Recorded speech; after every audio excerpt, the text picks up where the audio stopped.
I just played against the two new characters coming to Forsaken, Guest666 and Veeronica. This video is to answer all of your questions that you have on these two new characters that I put up for my community post. I must make the important disclaimer that all of the information I'm giving, for the most part, is an analysis after playing with the characters for a few hours, so not all the info I will give will be perfectly accurate, and I'll specify that. Questions here were submitted through my community post, and becoming a channel member can guarantee me to see and answer your questions in future Q&As such as these. Lastly, don't forget to subscribe to the channel, and let's get started. We'll start off with Veeronica. If you want to skip ahead, there's timestamps linked to the video. I know significantly less about Veeronica, so there won't be as much to go over. First, the obvious question asked by Parpang. What is Veeronica's kit? So from what I've seen, she has two abilities. The skateboard is the obvious one, in which she could absolutely fly at times, and it looks like it is momentum focused and you could travel at high speeds by bouncing off walls. The highest jumps that I've seen show that John Doe spikes are easily leapable. The momentum that is gained from this ability too is absolutely insane, though I am unaware if this uses up stamina or something because it is stupidly fast at times. Her second ability is spray paint, in which she can paint onto any wall and likely has a maximum. This is the one part of the video I am not going to go over because I am still clueless on what exactly this does. Whether it's related to her self-heal, skateboarding, I don't really know. Question 2. Regarding a question from Kiwi Lover 12345 asking, can the skateboard be used on the spot? I don't think so, but cannot guarantee what it'll be related to. The last thing I want to do is spread assumptions, so I'll move on from this. Question 3. How will Veeronica affect the meta? Well, this is where I'll bring up the most notable thing she can do. When skateboarding, Veeronica can ram into the killer and harshly bump them back while staying on it. This isn't a stun, just a disruption, sort of like a charge from a guest, but is 100% an ability that can be used to hold the killer back, almost like a sentinel. I imagine this also gets pretty good when stacked, but since Veeronica is a survivalist like Noob in 07, this is the only contribution that she can make to the team as a whole. But still, this is absolutely more than just other survivalists can do, so how will she affect the meta? I would assume she doesn't have actual stacking nerfs, and this bump isn't necessarily overpowered either. It isn't something that's necessarily good while spammable, but I can confidently say that especially for being a survivalist, the meta won't exactly change from Veeronica, except the fact that she will absolutely be the most used survivalist for her capabilities.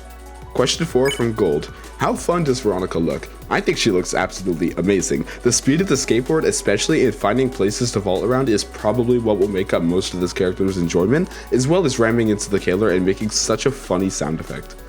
Number 5 from Carl the Robloxian. Where would you rank her in the 3 survivalists? This one is hard to answer simply because I do not fully understand how the momentum for the skateboard works yet. Like, if it's simply just from an ability use related to the graffiti or maybe even a third ability, but either way, I think she is either on par with Noob or the best survivalist as of right now. Number 6 from ItaAnt6933.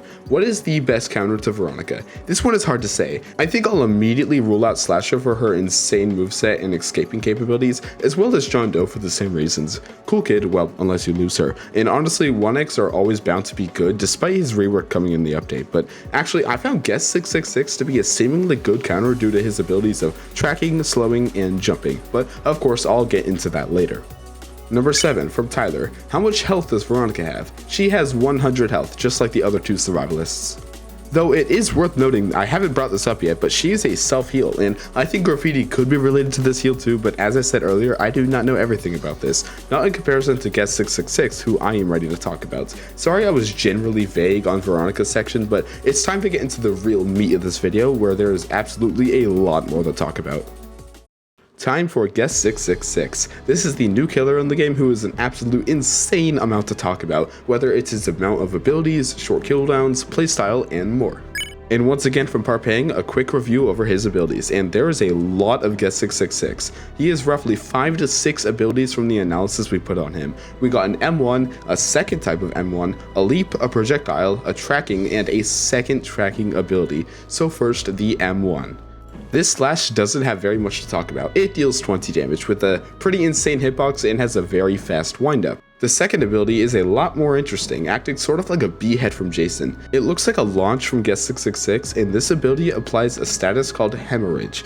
Hemorrhage is a status effect that doesn't run out, which slowly drains your maximum HP indicated by the lines on the health bar, and keeps slowly taking away from your match HP until it hits your actual HP. Depending on the level of Hemorrhage is the speed that your health is taken away. Now, hemorrhage can actually be taken off of you by getting tended for from other survivors. The process requires consent from both people as it takes quite a while to do, and I believe they haven't added the animation for it yet, but it does happen and will slowly fix your max health. So yeah, whenever you're drained from the status effect, you cannot heal back up whatsoever.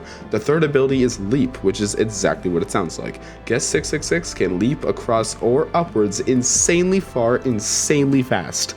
It is absolutely terrifying. This ability is obviously very punishing for missing, and regarding a question from Henry, has a very short cooldown. Getting hit will result in you being slammed down and clawed, dealing 25 damage and giving you hemorrhage 3, along with launching and ragdolling you afterwards. The next ability is the projectile, which is like a roar from Guest. While not having a large range, is insanely hard to dodge for the speed and size of the hitbox. Being hit will give you blindness and give hemorrhage 1. It might also give Guest speed. This is a complete guess from me, but the ability would make a lot more sense. Almost lastly is his sniff ability, which is I believe the tracking ability highlighting survivors. There are rumors that it only highlights the most damaged survivor, or maybe that's a passive ability. I don't know, I'll leave that one in the air. And his last but certainly not least ability is Blood Hunt, the absolute best part of this character. I don't know if it's actually called Blood Hunt, just go with it. Now, before I go into the contents of Blood Hunt, here's the absolute most important thing to note. I am completely unaware of how Blood Hunt is activated. Whether it's a cooldown based on survivors' damage, whatever these orb things are that survivors leave down when connected to hemorrhage, or even if it's an ability or passive, I don't know.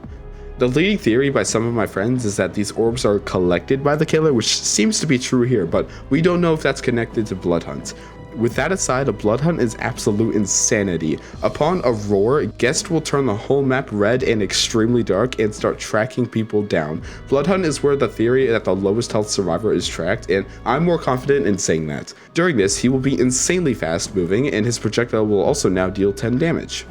Guest cannot be stunned whatsoever during Blood Hunt, so listen to the instructions and hide. From what we've seen, the timer will still go down during Blood Hunt, but either way, you want to absolutely steer clear of the killer and get the hell out during this. For how long Blood Hunt lasts, we also don't know. It seems to vary, possibly from damage dealt to survivors. Anyways, with this killer's kit out of the way, let's get into the questions.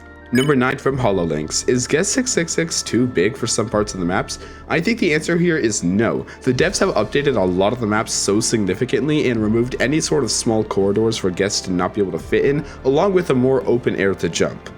Number 10 from SoftProf. Can you block the killer with Guest1337? Surprisingly, yes. The most notable example is fully being able to block the jump ability.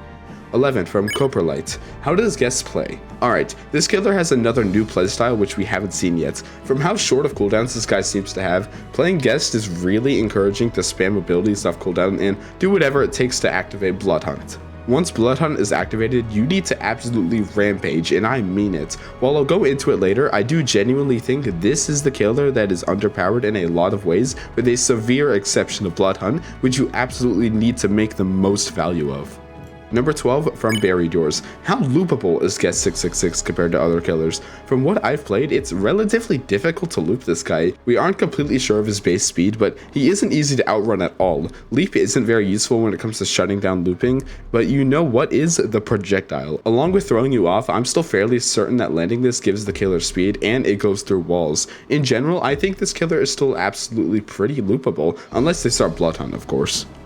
Number 13 from Epic Dude 42. What is your favorite skin for the duo? I only saw one Guest skin, this cool pinkish like skin that I actually like a lot. Regarding Veeronica though, I've seen a few, but my favorite is absolutely this pink and white skin, which I find absolutely adorable, but I can't remember the name of it unfortunately.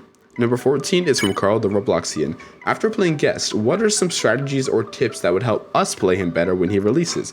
I got a few for you. First off, treat the launch like walk speed override. At certain times, missing it will be punishing, especially in LMS, though it is seemingly a lot easier to land. It's also very important to know how much end lag you're given when a survivor escapes the lunge ability. This ability is great as a chase opener, but if you're up close and the survivor can easily take 25 damage, it will not be worth it. Secondly, it seems that this killer is mostly effective when it comes to spamming abilities off cooldown. Constantly sending projectiles and lunges are the only way to deal good damage, as his moves only do around 20 to 25 each depending on what you're using. And lastly, the most important one, as mentioned earlier, do whatever it takes to send the server into a Blood Hunt, and outside of it, Guest isn't very good. And number 15, and the biggest question asked by many different people, how balanced is Guest666? This one is obviously difficult to answer, but I'll do my absolute best. Guest is a killer who, well, quite obviously, relies on blood hunts. He is strongly countered by a good, coordinated team due to his generally low infliction of damage. While yes, hemorrhage can whittle people down, the fact that you could save other teammates from this debuff is another reason why he's countered to it. To put it simply, you will not be able to break through a well-coordinated team, and this is where blood hunt comes in, because this absolutely tears that aspect apart, making people scurry off in many directions, making it so dark you can hardly even see others, and of course, making you immune to stuns. This is where Guest shines, and the whole game and strategy should really be centered around it. Where would I rank Guest among other killers? Well, I actually think he's pretty severely less skilled than most of the killers, really just being surrounded by using abilities off cooldown and making the absolute most out of blood hunt, which doesn't require dismantling a coordinated team or dodging stuns. In general, I think Guest is actually on the worst side of killers as of right now, unless a full use is made out of blood hunt. But hey, I've only played a couple hours, so I could be totally off here. And that's the end of my Q&A. I am so hyped for this update and seeing these new characters in the main game this Friday, and I hope you find my video useful. Anyways, I hope you have a great rest of your day.